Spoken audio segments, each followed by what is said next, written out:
Pedro, primeiramente, boa noite, prazer falar com você novamente, Boa Diego noite. 102 FM. Eu senti ali no primeiro tempo que você ficou bastante irritado com algumas questões, né? Primeiro o Borbas levando cartão amarelo após o lance já estar parado, ele chutou a bola, reclamando com alguns erros, o Léo Ortiz tentando driblar ali na frente da área, perdendo a bola, erros de domínio. Você acha que em algum momento o time entrou um pouco nervoso, um pouco tenso na partida, avaliando esse primeiro tempo? Sim, a equipa não entrou bem no jogo, isso é claro. Penso que o Cruzeiro entrou melhor do que nós, assentou melhor as suas ideias no que queria para o jogo. Os primeiros, sensivelmente 15 a 20 minutos. Eu acho que a nossa equipa, depois desse período, cresceu, tomou conta do jogo, jogou mais à nossa imagem, jogámos mais próximos, tivemos muito mais associações, a equipa chegou muito mais junta e teve até algumas chegadas com algum perigo. Na parte final do jogo, da primeira parte, o Cruzeiro acabou por estar outra vez melhor, com aquelas sucessões quer de livros, quer de cantos e algumas desatenções nossas em termos de lhes dar a possibilidade disso poder acontecer. Ao intervalo falámos exatamente sobre isso, falámos que a equipa estava um pouco longa, que a equipa tinha que voltar a assumir o jogo de uma determinada maneira, em termos ofensivos. Estávamos a chegar muito mais pela esquerda, pela forma como a primeira linha do adversário nos estava a pressionar, mas precisávamos ter uma equipa muito mais proativa, muito mais a procurar aquilo que era a nossa ambição neste jogo, que era ganhá-lo, e no primeiro tempo não estávamos a ter essa proatividade no jogo que nos permitisse dizer estamos nesse caminho, estamos nessa orientação, vamos deixar as coisas seguir. É verdade que o jogo foi um jogo aberto, penso que quase de princípio a fim. As equipas jogaram muito largas, por isso é que muitas das vezes existiram transições de parte a parte. Houve até um momento do jogo, foram quase 2 transições para cada uma das equipas. Mas no segundo tempo tivemos mais próximo daquilo que queremos. A equipa teve mais sobre o meio campo ofensivo, teve mais chegadas, teve mais interações. Levou também algumas bolas na profundidade que não soubemos defender tão bem quando a bola estava aberta, não dando essa profundidade e à mérito do adversário da forma como atacou. No final, temos que aceitar a divisão dos pontos, não era o que queríamos. Não ficamos totalmente satisfeitos porque queremos que a equipa tenha sempre um comportamento pleno nos 90 minutos. Já no jogo anterior tivemos um segundo tempo melhor do que o primeiro, e queremos que a equipa tenha essa plenitude no jogo todo, tenha um entendimento da forma como deve jogar, como deve disputar e o que é que tem que fazer para o ganhar. Não, é a velha máxima de não podes ganhar, não perdes, levamos um ponto, mas queremos que a equipa tenha mais essa outra solidez em termos da forma como joga o jogo perante todo o tempo do mesmo. Acho que teríamos que ter feito um pouco mais para poder ganhar o jogo, apesar de na segunda parte a imagem foi diferente. Foi diferente em relação àquilo que foi a primeira. Pedro, gostaria de perguntar sobre a volta do segundo tempo, quando foram feitas 3 alterações. Por que 3 alterações logo na volta do intervalo? É simples, 2 delas tiveram a ver com cartões amarelos. O Borbas é um jogador que estando limitado do cartão amarelo, que foi tão cedo e que fiquei chateado porque foi o terceiro da forma como aconteceu já no jogo anterior, também aconteceu uma forma de ir tirar partido com um jogador adversário. Acho que são cartões que nós temos que poder evitar, depende só de nós do controle nesse sentido.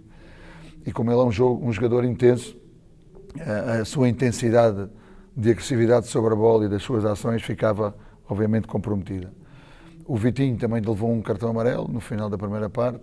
Estava a fazer um bom primeiro tempo, mas isso também iria inibi-lo. Nós sabíamos que o adversário também é forte pelos corredores laterais e era precisamente por ali que também nós tínhamos que quer atacar, quer defender, mas com essa mesma agressividade.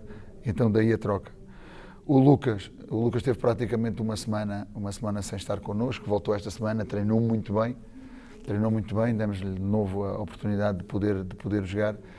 Entendemos que faltava um bocadinho de ritmo naquela dinâmica e entendemos também que precisávamos ter alguém naquela zona do campo que pudesse contagiar a equipa, numa zona tão importante como é o meio campo. E então, daí as alterações. Não há nenhuma regra no futebol que diga que só diz que podes fazer 5 alterações e tens 3 momentos para o fazer.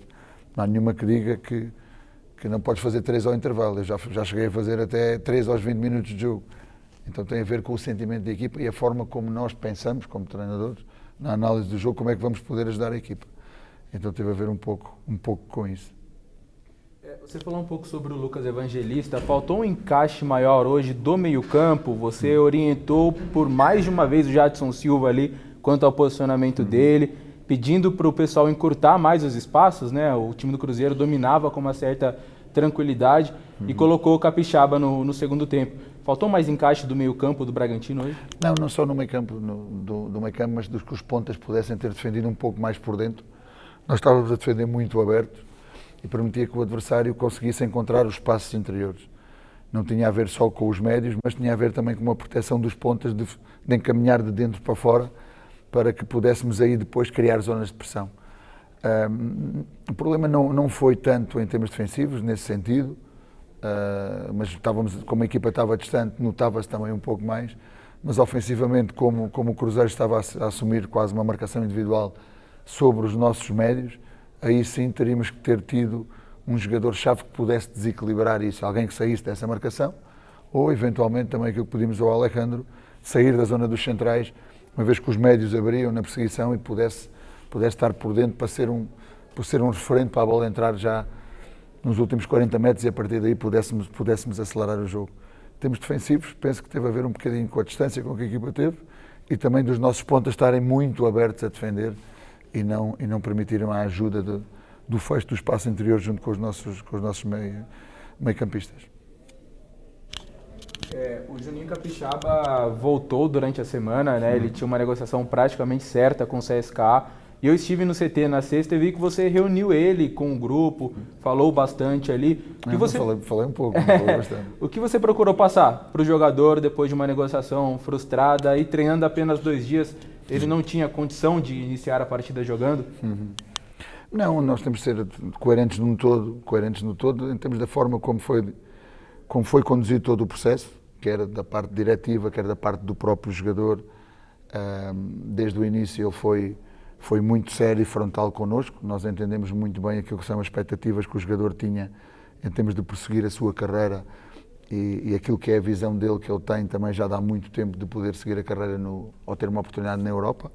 Ou seja, tudo isso foi conduzido até um ponto em que não foi possível concluir essas mesmas negociações, não por ele, não por nós, mas por outro tipo de situações que não interessam para aqui explicar. Houve até durante esta semana, por exemplo, um jogador português, o Palhinha, que chegou até a estar nas instalações do Bayern Munique, chegou até a fazer os testes e precisamente porque o Fula não conseguiu encontrar o seu substituto, gorou-se também essa transferência.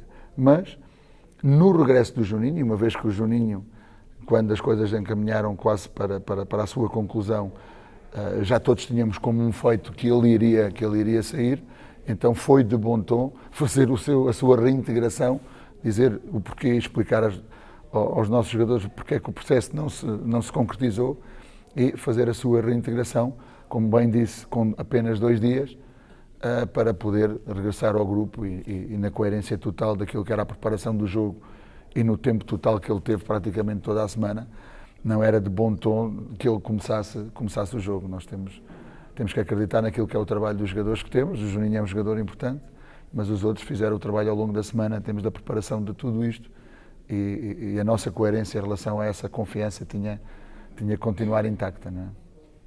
2 perguntas para encerrar, né? Uma que para a próxima partida você quase não tem centroavante de ofício à disposição, né? Já que tanto o Borbas quanto o Alejandro levaram o 3º cartão amarelo. Alguma possibilidade de uma volta do Eduardo Sacha ou acho que ainda não vai ter, ele não vai ter condições, já que não iniciou de fato a transição? E na pré-eleição ali no vestiário eu vi que vocês projetaram lá final 1. Se você puder explicar o que é esse final 1 também. Bem, o Eduardo e o Ramírez já regressam já vão terminar a transição, o processo de transição, e já vão iniciar a semana larga de preparação para o Grêmio. Então o Eduardo já é uma possibilidade, tal como o Ramírez, e o próprio Raul também vai regressar no final da semana para poder também já estar totalmente integrado nos nossos trabalhos. Depois daquilo que foi o jogo do Bahia, nós verificámos que faltavam 18 rodadas, não é? E eram precisamente 9 rodadas de local, 9 rodadas de visita. A primeira final como mandante, como vocês dizem, que eu gosto muito dessa palavra, foi no jogo com o Cuiabá, então era final 1, mandante. Esta era a primeira, fora de casa, então final 1, visitante. É assim que nós queremos levar as coisas até ao final. O próximo com o Grêmio será final 2, mandante. E queremos ganhar também, obviamente, esse jogo, mas agora é tempo deles descansarem também um pouco, nós também, em termos daquilo que foi uma pausa da data FIFA, não tão larga como a anterior, mas ainda vão ser uns dias que vão permitir que recuperemos emocionalmente e que recuperemos também fisicamente. Obrigado, professor. Obrigado, pessoal.